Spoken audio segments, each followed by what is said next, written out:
اعوذ باللہ من الشیطان اللعین الرجیم بسم اللہ الرحمن الرحیم ان اللہ ملائکتہ یصلون علی النبی یا ایھا الذین آمنوا صلوا علیہ وسلموا تسلیما اللہم صل علی محمد وعلی محمد وعجل فرجہم۔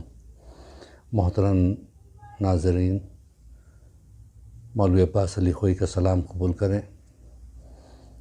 جیسے کہ آپ حضرات کے علم میں ہے کہ الحمدللہ تربیت اولاد کے حوالے سے یہ ہمارا درس لیسن نمبر 52 آپ حضرات کے سامنے اس وقت موجود ہے۔ آپ خود ہی نہ دیکھیں بلکہ اس کو شیئر بھی کرتے رہیں اور سبسکرائب کرتے رہیں۔ یہ خاص کر بچوں کے لیے ہم نے اس کو جو ہے نا پروگرام کیا ہوا ہے تاکہ بچوں تک ریلیجیس نالج پہنچتا رہے۔ بغیر کسی تمہید کے میں اپنے موضوع کی طرف لوٹ رہا ہوں۔ ہمیں آخرت کی فکر کرنی بہت ضروری ہے۔ اگر ہمارے بچوں کو مذہبی ہم بنا دیں تو پھر وہ دنیا میں بھی کامیاب رہیں گے، آخرت میں بھی کامیاب رہیں گے۔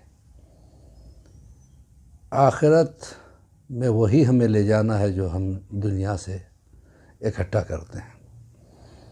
ایک چھوٹی سی مثال دے دوں تاکہ بچوں کے بات اور واضح ہو جائے۔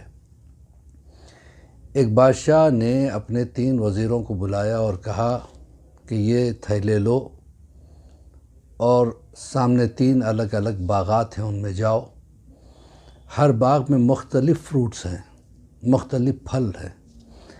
میرے لیے اچھے اچھے پھل، میرے پسند کے پھل تھیلے میں جمع کرنا اور تھیلا بھر کے لے کے آنا۔ تینوں وزیر الگ الگ باغات میں چلے گئے۔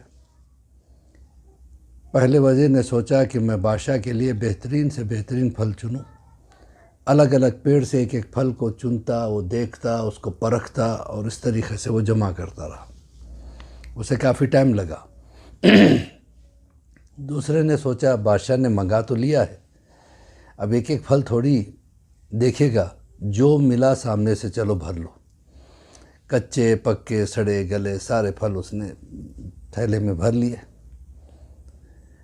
تیسرے نے سوچا یہ تو بادشاہ کو پتہ نہیں کیا ہوا کہ ہم تو وزیر ہیں، ہمارا کام تھوڑی ہے پھل جمع کرنا، ہمارے اتنے الگ کام پڑے ہوئے ہیں، لہٰذا جلد سے جلد میں یہاں سے نکلوں۔ گھاس پھوس اس نے بھر لیا تاکہ لگے کہ تھیلا بھرا ہوا ہے، بادشاہ تو دیکھے گا نہیں۔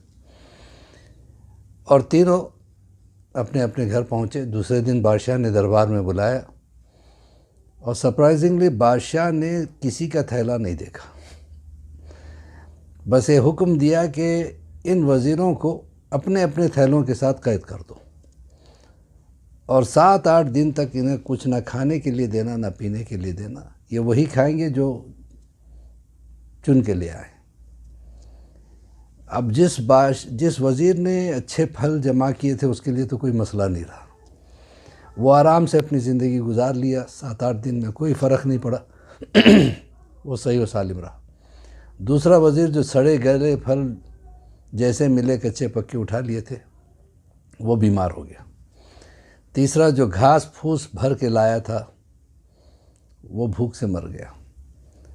تو عزیزان محترم، اب ہمیں دیکھنا ہے کہ ہم اس رمضان کے مہینے میں کیا بھر رہے ہیں اپنے تھیلے میں، کیونکہ ہمیں وہی لے جانا ہے جو ہم یہاں پہ اکٹھا کرتے ہیں۔ تو آخری چند دن رہ گئے رمضان کے، زیادہ سے زیادہ قرآن کی تلاوت کریں، نمازیں پڑھیں، دعاؤں سے فائدہ اٹھائیں اور روزے کو روزے کی طرح رکھیں تو اس کا فائدہ ہوگا۔ آج ایک اہم ٹاپک کی طرف میں آپ حضرات کے ذہن کو لے جانا چاہ رہا ہوں۔ اکثر بچے پوچھتے ہیں یوم قدس کیا ہے؟ تو عزیزان محترم، مسجد اقصی شہر قدس میں ہے۔ شہر قدس فلسطین کا ایک شہر ہے، اور یہ شہر وہ ہے جہاں پہ شروع ہی سے مسلمانوں کی حکومت رہی ہے۔ فلسطین میں فلسطینی وہ جگہ ہے جہاں پہ جناب داؤد کی حکومت رہی، جناب سلیمان کی حکومت رہی، جناب عیسیٰ وہیں پہ مبعوث ہوئے تھے، تو مسلمانوں کا شروع ہی سے وہاں پہ قبضہ ہے۔ لیکن 1948 میں اسرائیل نے جب فلسطین پہ حملہ کیا تھا اور اس کو قبضے میں لے لیا، تو شہر قدس کو خاص کر قبضے میں لے لیا اور وہاں پہ ان کی فوجیں لگی ہوئی ہیں۔ اور یہ کمبخت ایسے ہیں جو جب بھی کسی ملک کو قبضے میں لیتے ہیں تو جلدی چھوڑتے نہیں۔ ہندوستان پہ بھی انگریزوں کا قبضہ رہا، 100 سال تک انہوں نے ظلم کیا، ہر مذہب پر ظلم کیا، مسلمانوں پہ بھی ظلم کیا، اپنے ہندو بھائیوں پہ بھی ظلم کیا۔ تو ان کا یہ طریقہ ہے، ظالم لوگ ہیں ہی۔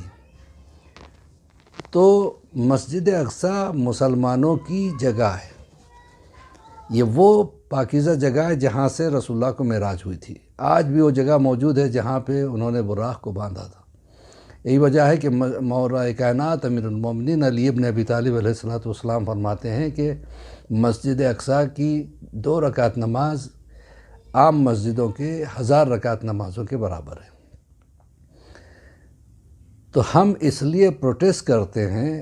کوئی کہہ سکتا ہے کہ وہاں پہ کیا ضرورت ہے، شیعوں کا کیا تعلق ہے، وہ تو سنیوں کا قبضہ تھا اور سنی حضرات وہاں پہ رہتے ہیں، تو شیعوں کو کیوں آواز اٹھانا چاہیے؟ ایسی بات نہیں ہے۔ مسلمان ہے، چاہے وہ شیعہ ہے تو بھی مسلمان ہے، سنی ہے تو بھی مسلمان ہے۔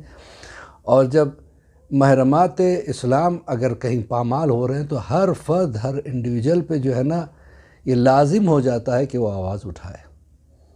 تو ہمارا پروٹیسٹ اس لیے ہے کہ ہم جو ہے نا ظالم حکمرانوں کو وہاں سے ہٹانے کی کوشش کر رہے ہیں تاکہ مسلمانوں کو مسلمانوں کی چیز مل جائے۔ اب کوئی یہ سوچے کہ میں اکیلا، اگر ایز این انڈیویجل ہر ایک کا فرض ہے، میں نے ابھی کہا تھا، تو اب اگر کوئی سوچے میں ایک انڈیویجل آواز اٹھا کے کیا کر لوں گا، تو اس کے لیے ایک چھوٹی سی مثال دے دوں، اس کے بعد اس کلپ کو ختم کرتا ہوں کہ نمرود کی آگ جب بھڑکائی جا رہی تھی، ابراہیم کو اس میں ڈالا جانے والا تھا، تو اس وقت ایک چڑیا تھی جو اپنے منقار میں، اپنی چونچ میں ایک ایک قطرہ پانی کا لا کے ڈالنے کی کوشش کر رہی تھی۔ تو دوسرے پرندوں نے اس سے پوچھا کہ آخر تو کیا کر رہی ہے؟ کہا ابراہیم کی آگ کو بجھانے کی کوشش کر رہے۔ تو سب ہنسنے لگے، دوسرے حیوانات کہنے لگے تجھے لگتا ہے کہ تیرے ایک سے ہی آگ بجھ جائے گی؟ اس نے کہا میں جانتی ہوں کہ آگ بجھے گی نہیں، لیکن قیامت میں جب گنتی ہوگی کہ نمرود کی آگ کو بھڑکانے والے کون تھے اور بجھانے والے کون تھے، تو میرا شمار بجھانے والوں میں ہو۔ تو ہمارا پروٹیسٹ ہونا ضروری ہے، آواز اٹھایا کرے۔ خمینی صاحب سے پہلے بھی اس پر آواز اٹھائی جاتی رہی، لیکن آیت اللہ خمینی نے ایک دن مقرر کر دیا، رمضان کے آخری جمعہ کو مقرر کیا، اسے یوم القدس بنایا تاکہ اس روز ہر مسلمان آواز اٹھائے ظلم کے خلاف۔ باعثی کے ساتھ مولوی عباس علی خوئی کا سلام قبول کیجئے، اور آخری ایام رمضان میں اپنے دعاؤں میں مجھے برابر یاد رکھیے۔ پروردگار ہم تمام حضرات کی اس چھوٹی سی کوشش کو جو ہم کر رہے ہیں، جو ہم کلپ بنا رہے ہیں، اس کو قبول کرے، اور اس کو جو آگے بڑھا رہے ہیں انہیں توفیقات میں اضافہ کرے، اور ہمارے بچوں کو نیک اور صالح بنائے، امام زمانے کے ظہور میں تعجیل ہو، ہم سب کو امام کے چاہنے والوں میں شمار کرے۔ فقط والسلام ورحمۃ اللہ وبرکاتہ۔